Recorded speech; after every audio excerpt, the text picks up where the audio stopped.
여러분 안녕하십니까, 강신업 변호사입니다. 관세 협상 꼬일 대로 꼬이고 있습니다. 불투명한 특사 논란까지 일면서 어디서 뭐 이상한 특사를 내세웠다가 다 나가리 되고 있습니다. 그러면서 대미 외교가 지금 흔들리고 있습니다. 한미 동맹이 뿌리째까지 흔들리고 있다는 말이 나옵니다. 이재명 정권 위기입니다. 시작하자마자 위기를 맞은 이재명 정권, 지금 트럼프에게 사실상 낙제점을 받고 있습니다. 아니, 낙제점이 아니라 이재명 정권, 이 트럼프한테 완전히 팽당하는 것이 아닌가, 그런 얘기가 나오고 있는데요. 대미 외교가 지금 한계를 드러내고 있습니다. 졸속 외교를 반복하다가 지금 다 말아먹게 생겼다는 얘기까지 나오고 있습니다. 특사 완전 실패했습니다. 가기도 전에 실패했습니다. 자, 투명한 어떤 특사를 해야 되는데 자기 멋대로 정말 아무나 특사를 했다가 역시나 특사가 되고 말았습니다.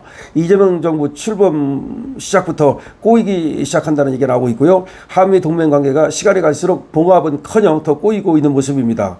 미국과의 관세 협상은 도널드 트럼프 대통령의 강공 노선에서 좀처럼 접점을 찾지 못하고 있습니다. 별 수 없이 그간 고세운 먹거리까지, 이 먹거리는 웬만하면 안 풀려고 그랬던 거 아닙니까? 더군다나 소고기 올영 제한 폐지 카드까지 꺼내들었습니다. 올영 제한이라는 건요, 지금까지는 소고기를 수입할 때 이 30개월 미만만 수입을 합니다. 그러니까 어린 소, 왜냐하면 광우병 어쩌고 하면서 말이죠, 나이 먹은 소는 광우병에 걸린다 그래가지고 이 지금 그런 핑계를 대면서 30개월 이하 작은 소만, 송아지만 그러니까 수입을 했던 겁니다. 그런데 이걸 이제 전면 개방해가지고 미국산 소를 그러니까 제한 없이 수입할 수밖에 없는 지경이 일어났다는 겁니다. 그런데 여러분 아시다시피 말이죠, 저 좌파들은 소고기 하면 완전히 경기를 일으킵니다. 광우병 파동 보십시오. 그게 좌파가 일으킨 난동 아닙니까? 자, 그런데 이것까지 푼다? 이건 완전히 이 좌파들이 난리가 났다는 얘기입니다. 물론 이재명이 이 소고기를 풀게 되면 광우병에 알레르기를 갖고 있는 이 좌파들이 사실상 속으로는 부글부글 끓을 거예요. 하지만 이재명이 그만큼 다급한 겁니다. 소고기라도 풀어야만, 그래야만 트럼프한테 낙제를 면할 수 있는 거죠. 뿐만 아니라 지금 사과를 푼다는 얘기가 나옵니다. 그런데 사과 풀고 또 소고기 풀고 이 먹거리 풀기 시작하면 이거 이재명 정부의 기반이 송두리째 흔들릴 수 있습니다. 여러분, 이재명 정부의 기반이 무엇입니까? 농민 노동자라는 거 아닙니까? 여러분, 농민이 보수 아닙니다.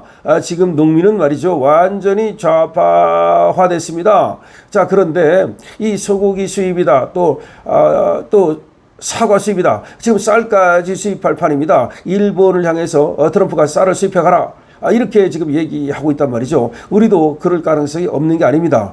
거기다가 지금 자동차, 이게 문제입니다. 이 자동차를 갖다가 지금 미국산 자동차를 많이 수입해 가라는 겁니다. 뿐만 아니라 우리 자동차를 미국에 파는 것이 어려워지고 있습니다. 이렇게 되면은, 자, 자동차 노조, 여러분, 그 민노총, 이런 애들이 또 들고 일어설 가능성이 굉장히 높아지겠죠. 다시 말해서 이재명 정권의 근간이 되고 있는 이런 농민 노동자, 쟤들 늘 농민 노동자 떠들지 않습니까? 여기가 근본부터 뿌리째 흔들려 버릴 수가 있습니다. 그렇게 되면 이재명 정권이 완전히 그야말로 시작하자마자 그렇게 상태, 수렁에 빠지는 거죠. 자, 이재명 정부는 미국의 강경 입장에 맞서서 방위비 인상 카드를 만지작거리고 전시 작전 통제권 환수 문제를 거론했지만, 우이성락이 말이죠, 이거 안 된다. 전시 작전권 이거 협상 카드로 쓸 수 없다고 지금 손사래를 치고 있습니다.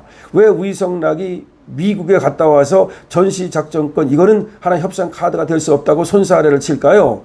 지금 가서 분위기를 본 겁니다. 전시작전권 어쩌고 하다가는 미군이 진짜로 오히려 철수할 가능성이 높다는 겁니다. 트럼프는 사실상 미군 철수를 결정했다는 말이 나오고 있습니다. 그래서 그 눈치를 챈 상원에서 말이죠, 이 전시작전권 환수 이거 안 된다. 다시 말해서 한국에다가 전시작전권을 주면 안 된다. 그 다음에 미군 철수 이런 거 안 된다. 이렇게 지금 하나의 결의안을 채택했어요. 상원에서 왜 그런 결의안을 채택했겠습니까? 오히려 트럼프가 미군 철수하고 그리고 전시작전권을 한국에 넘겨주는 거 아니냐. 넘겨준다는 말은 철수한다는 말입니다. 전시작전권을 한국에 넘겨주고 미군이 남아있겠습니까? 자, 그런 정도입니다. 그러니까 우이성락이 이거를 갖다가 협상 카드로 썼다가는 진짜로 오히려 미군이 나가고 그야말로 난리 날 것 같으니까 미군이 나간다는 말은요, 그냥 군대만 나간다는 말이 아닙니다. 경제 철수를 의미합니다. 미군 철수는 곧 경제 철수예요. 미국 돈이 빠져나갑니다. 아니 미군도 없는 나라에 미국이 투자하겠습니까?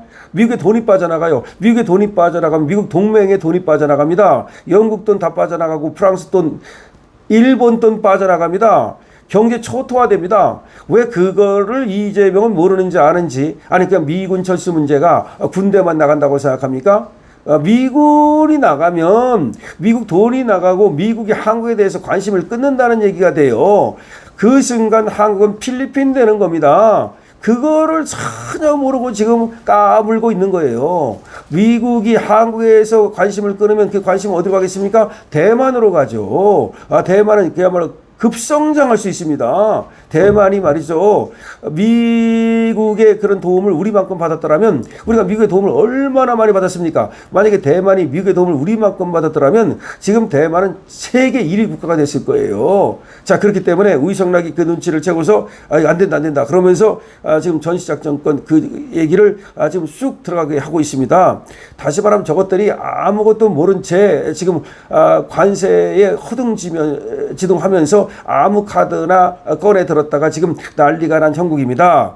자, 문제는 이재명이 복잡하게 얽힌 한미 관계 변수를 풀 능력도 없고 또 풀려고 대미 특사 카드를 꺼내 들었지만 이 대미 특사 카드가 처음부터 덜컹거리고 삐걱거린다는 겁니다.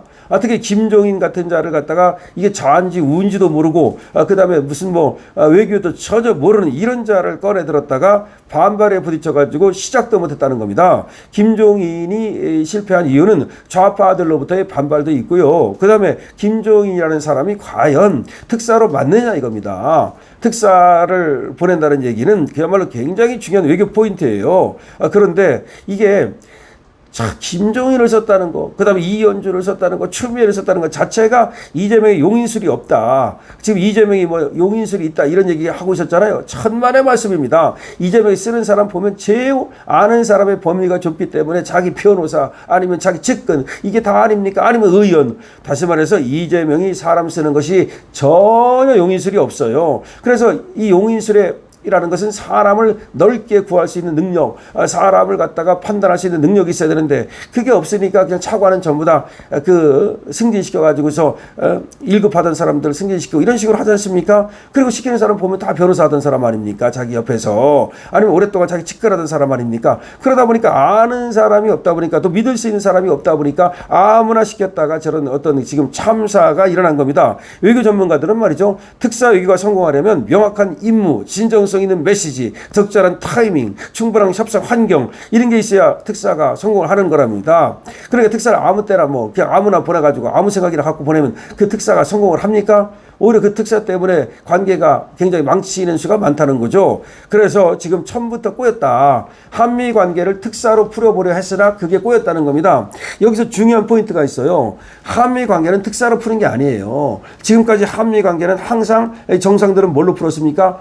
정상회담으로 풀었어요. 그래서 우리 대통령이 들어서면 바로 미국 대통령 만나고 미국 대통령이 새로 들어서면 또 우리가 바로 만나고 거의 한두 달 안에 만났고 아니 2달 간격도 별로 없어요. 아주 금방 만나거든요. 그런데 만날 생각이 없어요. 트럼프가 이재명을 만나주질 않아요. 우이성락이 가가지고 만나자라고 읍소를 했지만 결국 퇴짜 맞고 온 겁니다. 퇴짜 맞고 오면서 눈치를 봤겠죠. 우이성락이가. 그러니까 이거 전시작전권 이런 얘기 하다가는 정말 철퇴 맞을 것 같으니까 그거 안 돼 하라고 손사래를 치고 있는 겁니다. 그런데 이재명의 지금 외교가 윤석열 대통령은 외교에서 국방에서 잘했다 이런 소리를 들었지 않았습니까? 특히 외교에서는 정말 윤석열 대통령이 굉장히 잘했다는 얘기를 들었잖아요. 지금 외교 빵점, 지금 이재명 외교 빵점이라는 얘기가 벌써부터 나오고 있습니다.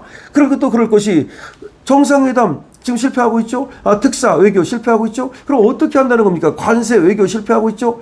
큰일 났습니다. 자, 어쨌든 지금 이재명이 망하는 거야. 어쩔 수 없다. 그건 예상된 것이다. 이재명이 뭘 한다고 도대체 이재명을 대통령으로 세우느냐. 그런 얘기도 있습니다만은 이게 이재명 개인의 문제가 아니고 대한민국의 문제다 보니까 참 이재명이 저렇게 말아먹다가 정말 대한민국 말아먹는 거 아니냐. 이재명을 뽑아준 사람들 그 수준에 결국 맞게 대한민국이 추락하는 거 아니냐. 베네수엘라가 되는 거 아니냐라는 지금 국적이 많이 쏟아나오고 있습니다. 자, 여러분들 어떻게 생각하십니까? 강신업 TV입니다.